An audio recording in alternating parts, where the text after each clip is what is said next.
Lockdown के संदर्भ में बात हो रही थी। अभी रामकृपाल जी ने स्पष्ट ये कहा कि देखिए आज की सिचुएशन में आपको सिर्फ उन जोन्स को आइडेंटिफाई करना पड़ेगा जहां संक्रमण ज्यादा है, वहां पर लॉकडाउन, और अगर ये स्वैच्छिक हो, लोग खुद करें तो ज्यादा अच्छा है, डंडे के जोर पर ना कराना पड़े, और बाकी जगह पर गतिविधियां, खासतौर से इकोनॉमिक गतिविधियों को चलाना पड़ेगा, वरना मुश्किल हो जाएगा। दिल्ली ने 3 मई तक लॉकडाउन किया है। किन स्टेट्स में और क्या हालात है? महाराष्ट्र में लॉकडाउन बढ़ाए जाने के बारे में चर्चा हो रही है, वहां ब्रेक द चेन के तहत यह किया जा रहा है, कुछ एक एक्टिविटीज को परमिट किया गया है। झारखंड 29 अप्रैल से 1 सप्ताह और बढ़ाया गया है लॉकडाउन को।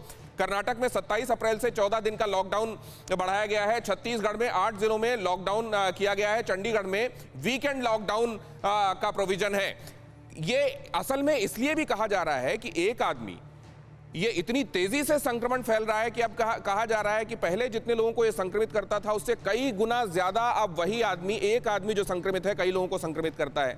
लिहाजा इस पर बड़ी कड़ी निगरानी रखने की आवश्यकता है। लेकिन इस समय कई चीजें ऐसी हुई हैं जिन पर निगरानी के संदर्भ में, अब जैसे कल ही एक खबर आई कि तेलंगाना में एक जगह पर बड़ी रैली की गई, कई जगहों पर शादियां अब भी हो रही हैं। अब लॉकडाउन, एक तरफ इकोनॉमिक एक्टिविटीज को ठप नहीं किया जा सकता, लेकिन दूसरी तरफ ऐसी चीजों के लिए क्या किया जाए? डॉक्टर श्याम, ये बड़ी दोहरी चुनौती बनी हुई है।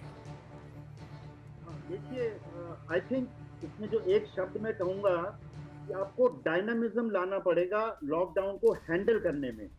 अब आप देखिए कि मुंबई के अंदर जो लगी थी लॉकडाउन, पार्शियल और फिर फुल लॉकडाउन, उसको लगे लगभग 2.5 हफ्ते हो गए हैं और वहां पे केसेस 10,000 से 4,000 रह गए हैं।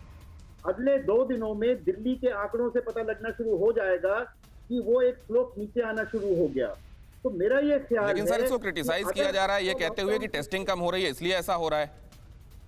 देखिए हॉस्पिटल रोज जाता हूँ, डॉक्टर से बात करता हूँ, तो मुझे इंडिकेशंस मिल रही हैं कि पेशेंट्स का जो आने का लोड है वो कम हो गया है और 1-2 दिन में ये चीज और जाहिर हो जाएगी।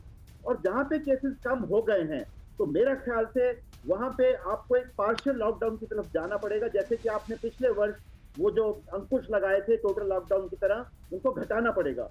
आपको चीजें खोलनी पड़ेंगी, आपको व्यापार करना है, अदरवाइज अर्थव्यवस्था बिल्कुल चरमरा जाएगी, लोग भूखे मरने शुरू हो जाएंगे। आज कोरोना से मर रहे हैं।